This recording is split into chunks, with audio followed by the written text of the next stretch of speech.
Hi, everybody. It's Karen Lynch. I'm excited to be here and excited to kick this off. For the few of you that were here a little bit early, thank you so much for that. It's really exciting when you log in to lead a webinar and you see that people are already there before you. So kudos to you and thanks for that. And everybody else, thanks for joining us. We are officially recording this webinar, so if any of your colleagues have missed it, they can look for that recording after the fact. I believe anybody who registered will automatically be getting a link to listen to it.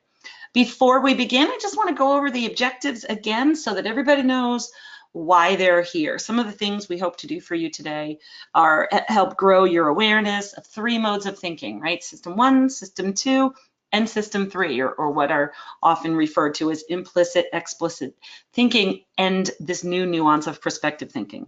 I'm going to help you understand through examples how consumers use those different thought modes when they're making decisions, kind of what decisions that they make rely on which of the modes of thinking, if you will. And then also I'm going to give you exposure into a new innovative way to access those System 3 or perspective thoughts. It's called PlayFULL Insights. You might have heard us talking about it recently, socially. We're really excited about it because it has such kind of great success pulling out that thinking that we need to understand as researchers. So before I begin, let me just give you the little bit of background, not even a 20-second intro on who we are. If you don't know, Insights Now is a behavioral market research firm. These are the areas where we work, kind of in these three buckets, if you will. We were founded in 2003, and we really consider human behavior and people's motivations in moments when they're making decisions as the pinnacle point in the research projects that we do. So we're happy to share what we've learned through these webinars, and I'm really grateful that you're here. And when I say I am Karen Lynch. I am the Senior Director of Qualitative Insights here at Insights Now. I've been with the company about a year and a half after 20 some odd years in the business, 25 some odd years in the business as a qualitative supplier on the supplier side, but working mostly for CPG companies and really passionate about why consumers make the choices that they make and use the products and services that they use. So I'm happy to be here. In case you haven't participated in one of our webinars before, there's just a few housekeeping details I always like to review as well. And those would be how to ask questions. So there's a sidebar panel here and there is a chat box there. If you have kind of something you want to share with me, you're welcome to use that chat box. There's also a kind of a question dialog box if you want to type in a question. I will pause for questions at the end of the webinar, so just know that your questions will be answered, or you can start to populate the question field and I'll get to them, at appropriate times. So recognize that we do encourage that interactivity. Please feel free. Everybody starts off in mute, so you can't speak to me, and that's just because we have, a significant amount of people on these lines, and we don't want background noise from all of the participants. Anyway, if you are experiencing technical difficulties, please let me know. I'd really appreciate that and do my best and our best to get those technical difficulties addressed.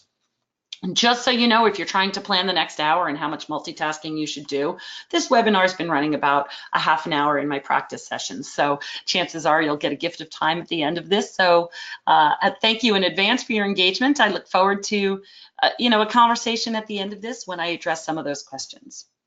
So let's get into it. When I say it, we're talking about these different modes of thinking, right? We're talking about System 1, System 2, and this new nuance of System 3. That's why you're all here. And you probably know a bit about System 1 and System 2.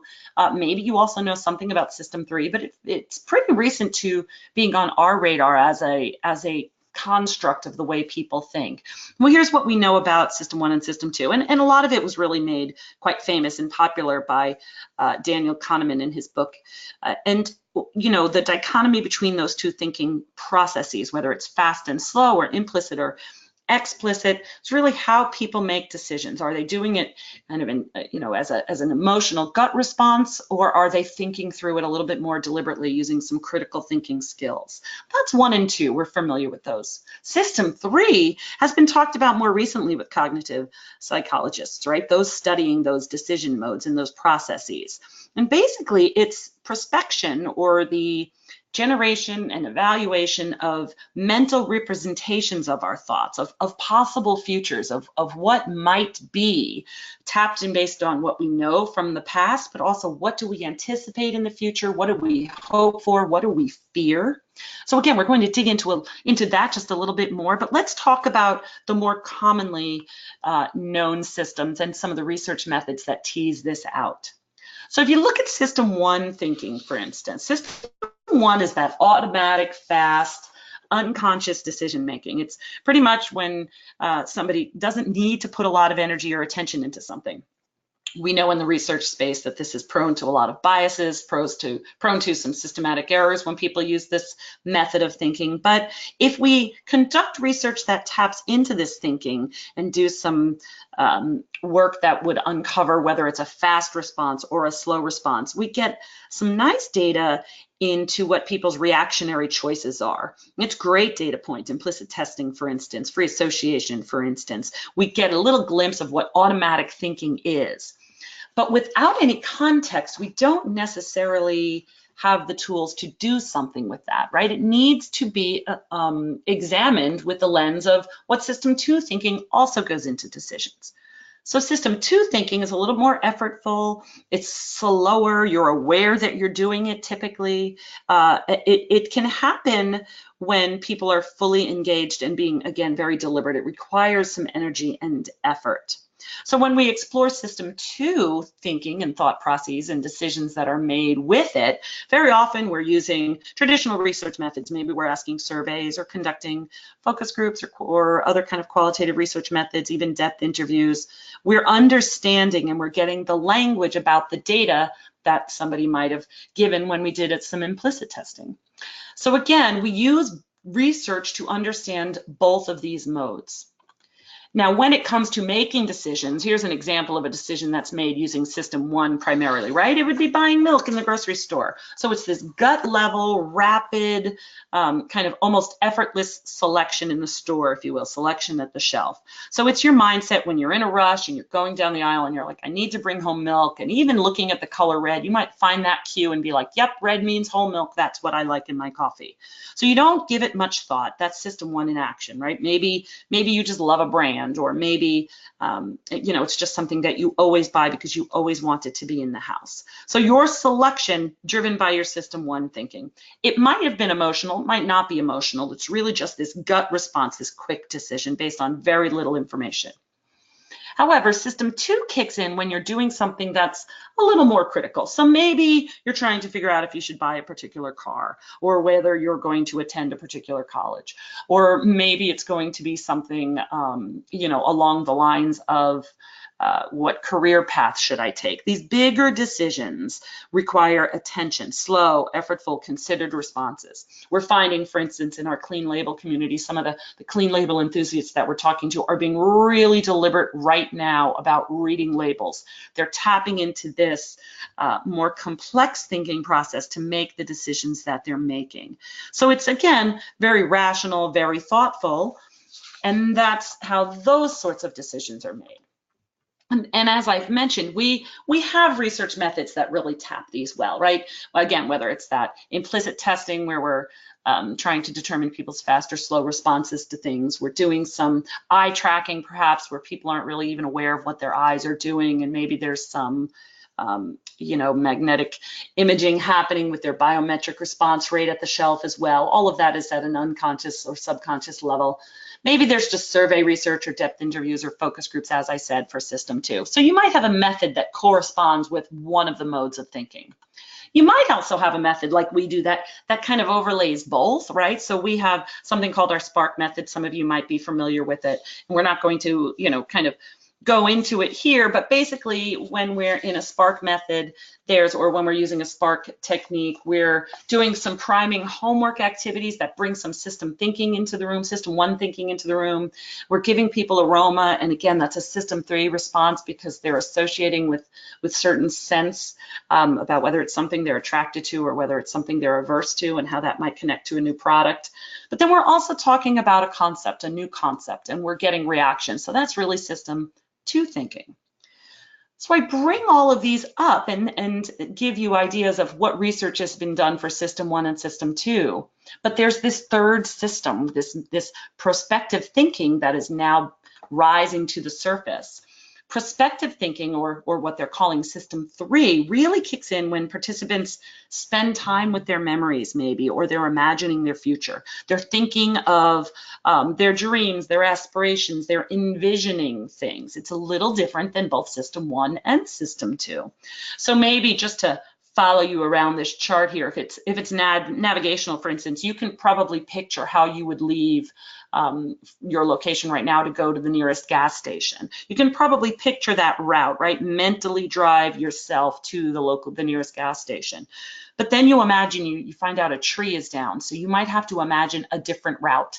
That's navigational, right? It's not quite system 2 because something has to be imagined. How will you get there? It's navigational. It's thinking through a new routine based on what you know. Social might be, gosh, I'm thinking about how somebody will react to something that I'm proposing. Maybe you're proposing a new idea to your boss and you're thinking through all the possibilities that they may say, or the positive and negative responses you may get, and maybe you have to overcome some of the barriers they may throw at you. So you're thinking through the different consequences. So again, there's a social consequence of, what if they say this? How might I respond?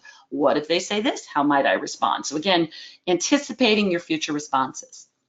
The intellectual component of prospective thinking is, you can use this webinar as an example. For instance, you're listening to the content, you're seeing the screen, and there's mental activity going on where maybe you're saying, I don't know if I agree with that, Karen, or you know what, Karen, that's really interesting. I want to look more into that. So maybe you're seeing that there's some things you want to do some more research on, or maybe there's somebody that you're imagining you might share this information with in your organization and say, oh, I'd really like to share this with somebody else. You're not really engaged in system 1 or system 2, right? You're letting your mind and intellect take over with some of your thinking here. And you're assessing the alternatives that may happen after this webinar. And then the last category here, this memorial thinking, that's really about, have you ever had a conversation where you walk away and you're like, oh, I wish I had said that? You know, it often happens with me in arguments with my husband, for instance. I'm like, oh, I should have made this point. And then I let it go because, of course, that didn't happen. But I would wonder, how would it have gone if I had said this? Or what would have been the outcome if I had used different language or different kind of tone in my voice? That memorial prospection can be applied in many, many different ways. So why do we bring this up, right? Well, there are some decisions that consumers will make that require prospective thinking. So imagine, if you will, you're a consumer and you're being asked by a company to consider a new branch, a new bank branch that's so innovative, you know they can't even imagine it, right? Think about you know, back the very cliche story of when people started listening to music on their, you know, on their mini devices, on their iPods, and the idea was consumers don't necessarily know because they can't imagine it. So wouldn't it be great if there was a research method where we can help consumers imagine a possible future, like a new bank branch? Or maybe we want them to imagine a new beverage that they could serve to their family at dinner time. It's completely unlike other things. How do we get them to think through those aspirational thoughts of what it might be like when they have no historical experience with that? Or maybe, you know, we're a marketing team, right? And we want to consider different strategies and assess kind of which direction to go in. That's another sort of thought process where you're using critical thinking schools, but you're trying to imagine the future that strategy will bring. And then, you know, kind of a last example for you here. Just imagine that you work for a personal care company and you want to tap into people's brand experiences, sure, but really what you want to know is, what is their imagined future if they were to use an innovative new product on the market, right? What could be the aspirational results for them? And how do we get consumers to not only dream about what that might be like for them, but also give us the language from their subconscious of what those prospective thoughts are? And that's where kind of the third part of this webinar really comes to play, and that's where I'm giving you exposure to a method that we are launching here at Insights Now, which is called Playful Insights. So I'll tell you a bit about it and also let you know why it's exciting, because it uncovers this perspective thinking. So Playful Insights, I can give you a little bit of a background on it. I co-created this personally, so I'm really passionate about it with a colleague of mine named Lynch a few years ago before I came to work at Insights Now. And when I came here at Insights Now, we've been noodling over it and applying it in a behavioral research way, because that's the sort of company that Insights Now is, right? We really are masters at understanding the behavior behind people's actions or the motivation behind the behavior and the way people act. So Playful Insights unlocks that system 3 thinking using Lego bricks. So I'll tell you a little bit about how it works, but for real, Lego bricks. A trained moderator, and when I say trained, people that are proficient in the method, it's not as simple as just giving people bricks and seeing what happens, but a trained moderator will ask a series of questions, one sequentially asked after the other, to get through some skill building, to get through some really deep, intimate sharing, so that they can get to this level to answer a very abstract question and build a model in response to it.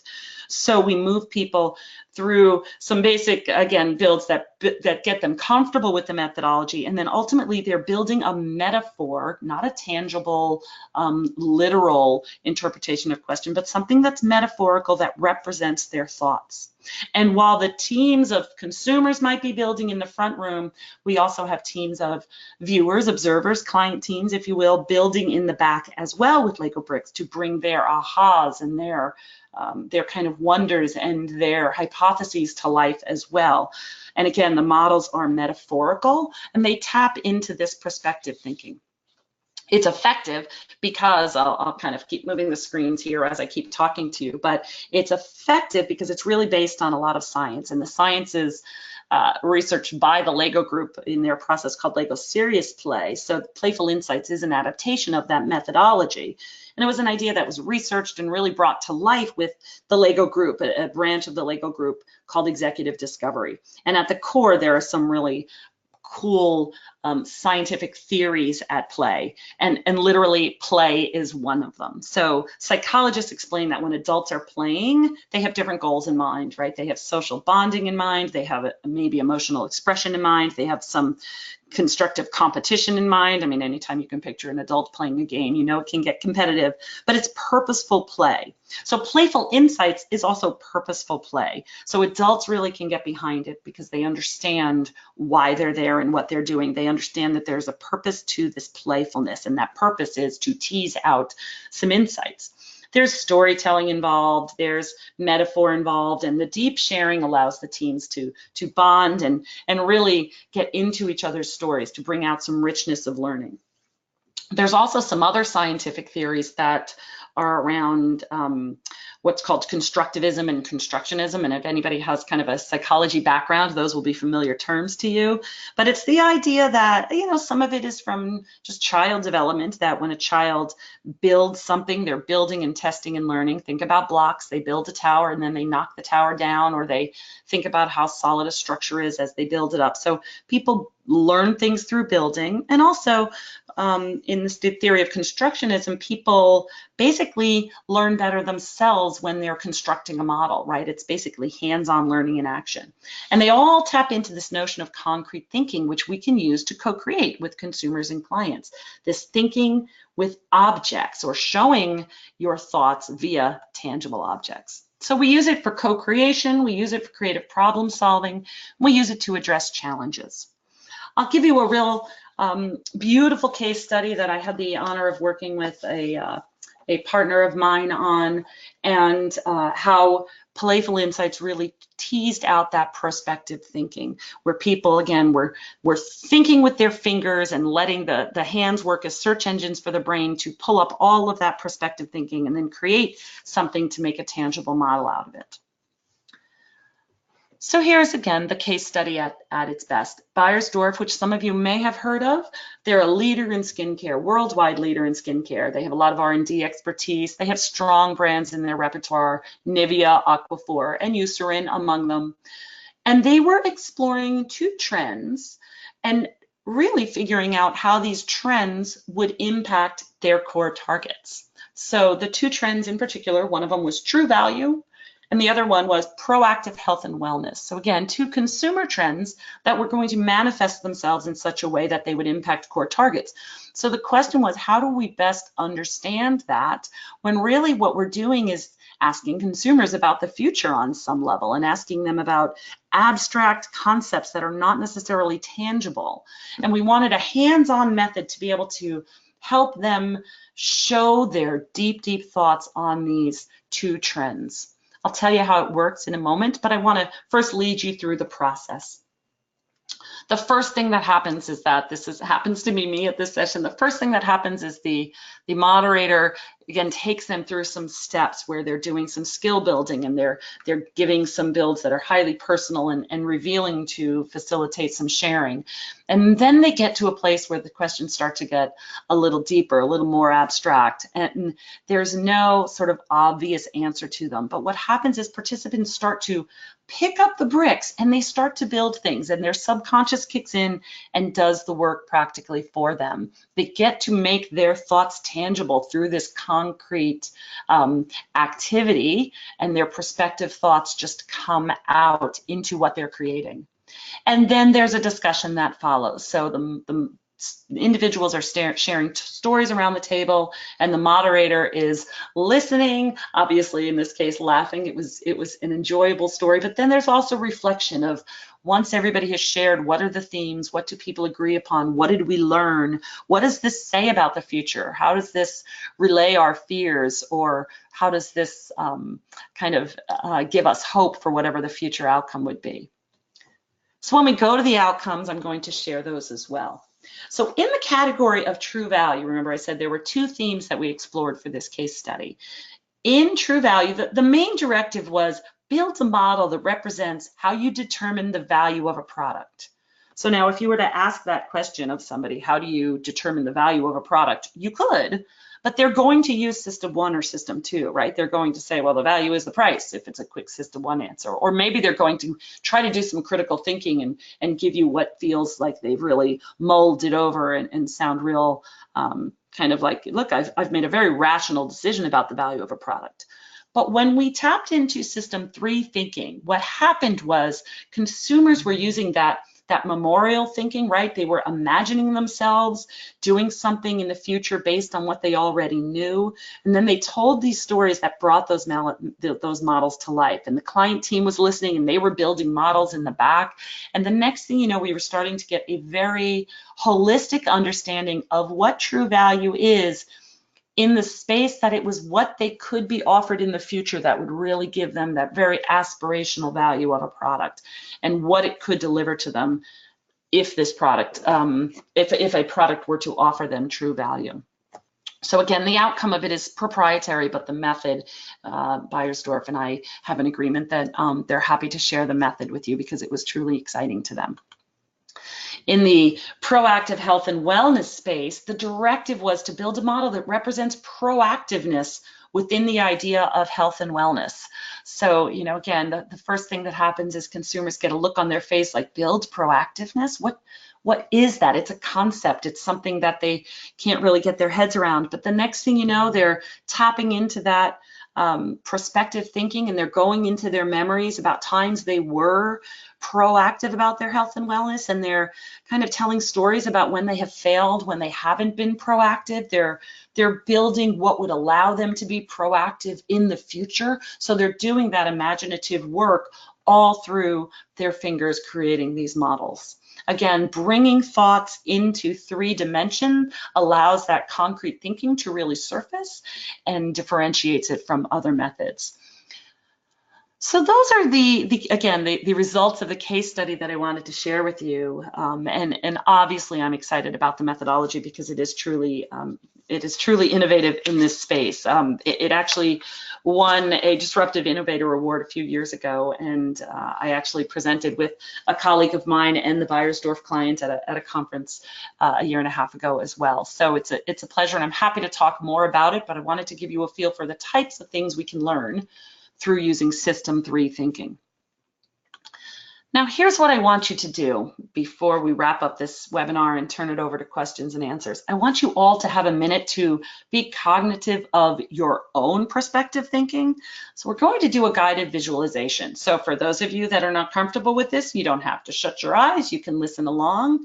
If you are comfortable, go ahead and give it a go, right? Close your eyes and start to imagine. If your feet are planted solidly on the floor, sometimes closing your eyes feels better. You can rest your hands wherever they are, preferably not on your keyboard for a moment, but maybe on your just resting gently on your legs or on your lap. And imagine that you are seated around a focus group facility table you're with members of your team, and there is a pile of Lego bricks in front of you. Again, you're using your imagination, but perhaps you can see different colors, reds and yellows and greens and oranges and whites and pinks and blues, and there's different shapes. Maybe there's rectangles or squares, and some are flat and some are thick and some are large and some are small. But the moderator tells you to just start fiddling with the bricks to build something with them. Build a tower, she says. That's all the directive she gives. She says, build a tower, and you start to build a tower. You're putting the pieces together and you're adding to it. Finally, you call your tower done. And when you're done, you look around the room and you see there's towers that everybody else has built, and the towers are all different. Everybody has a different tower, and you start to compare your tower to other people's. You start to wonder what it means that you built this particular tower. And then you start to have a conversation about what that all means. The fact that you might have just visualized yourself building with Lego bricks in a group of people around you, that's your perspective thinking. You are imagining something that may happen in the future, or it may just be something that you imagine. You're looking into yourself from, hey, I used to play with Lego bricks, that's familiar to me, or you know what, I haven't done that in a while, or gosh, I'm used to building models with my children, this feels different, she just told me to build a tower. So you've started to visualize your thoughts. By the way, if you haven't opened up your eyes already, please feel free to open up your eyes. You don't have to sit there with your eyes closed for the rest of the day. But I just wanted to see if you have any, again, thoughts you want to share. You can use the chat function about what that was like for you to describe what you were envisioning. You can certainly feel free to share those with me. I'm going to sit and wait to see if anybody populates the chat function. Give it an adjective. What was that image like for you?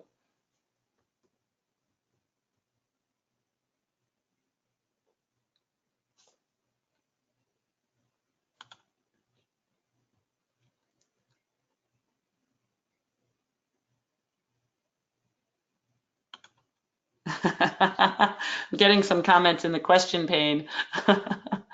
That's great. I know, it's great. Thank you. I know. So somebody is saying, oh, thanks, Lee. I'll come to that in a minute. I'm seeing Lee's question as well. Yeah, somebody is saying how much fun it was and how they really just want to do this every day, which is really great fun to picture.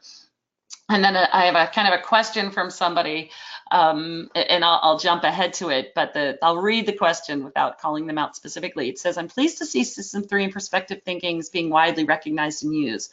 Would like to hear a little bit more about the science behind it and an example where people could look up more to learn. So I do actually have a really great link. And it is something that if you shoot me an email, karen.lynch@insightsnow.com, I can send you a really great link to a wonderful article. It's one of those, I shouldn't say it's an article, really what it is a scientific publication that one of my kind of colleagues shared with me, I think she's actually on this meeting in this webinar, but she had shared it with us. Sometimes when you get excited about something, you just do all the research yourself. So shoot me an email, karen.lynch@insightsnow.com, and I'll share some of those links with you very, very gladly of where you can do more research. Oh, I have somebody who's sharing that it felt really freeing to do that. Yeah, it's, that's play at work, that free feeling you get when you engage in play and imagination. There's all sorts of stressors that go away, and that serves us really well in the research function because people's inhibitions are down and they are really giving us candid answers and candid thoughts. Let me read this comment here. I imagine that some participants might just have a single brick thick tower, whereas I would have made a square that provided stability as the height increased. Then I wondered why stability was so important to me. Self-reflection. I love that. So that happens. The self-reflection that people get. So participants usually leave a Playful Insights session feeling that they really learned something about themselves in it, in addition to giving us a little bit of those insights into kind of moments and motivations and even just how they think and what their values might be. So we're digging into research objectives, of course, with a little bit more too, because we're tapping into this this methodology that allows thoughts and feelings to be made tangible and concrete. So, and Brian, just going back to this real quick, there's lots of different, some people might go for stability in that, some people are really looking for aesthetics, some people want, to make it as tall as possible. So that comes up all the time. People have different values. So anyway, I really love this. Thank you so much for engaging with me in that. Hopefully you have an understanding, like I said, of these sort of three modes of thinking: system 1, system 2, and then of course system 3. Like I said, we're at the tip of the iceberg for understanding system 3, and it's just real exciting as researchers how we can tap into it and access those thoughts, especially if you are in the innovation space and you know that consumers might not have experience with what you want them to experience. You have to address it a different way. So if there are other questions, you guys are doing great throwing these questions in.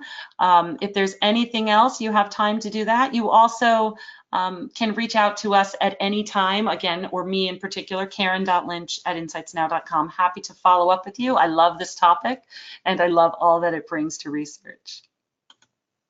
While I see if any other questions come in, I'm going to also give you a bit of a spoiler alert for next month if you want to save the date and time. So October 4th at 2, we'll have two of my colleagues, Mark Duffy and Greg Stuckey, are going to be presenting Human Insight, Not Just Data Hindsight, bringing consumer tracking data to life. So much of the work that they've been involved with is tracking data. It's not what I do necessarily in the qualitative space, although some of our hybrid designs excite me too. And anyway, that'll be coming your way in October. So you can register for that on our website or when the blast goes out. Chances are you'll all be on the mailing list because you registered for this one. So I don't see any more questions coming in. Again, Lee, I hope you follow up with me and I can send you those links. And if anybody else wants those questions answered, you can, oh, thank you very much. Just got a compliment on there too, which is never a problem to read. I appreciate that. Oh, you're very, very welcome. Thank you. I love getting the thank you in the chat function. Oh, thank you. All right, everybody, I'm starting to blush now, so I'm going to say good day. Enjoy the rest of your day into your weekend. And if anybody's joining us from the Carolinas, please stay safe and know that we're thinking of you. And we'll see you next month, ladies and gentlemen. Bye-bye.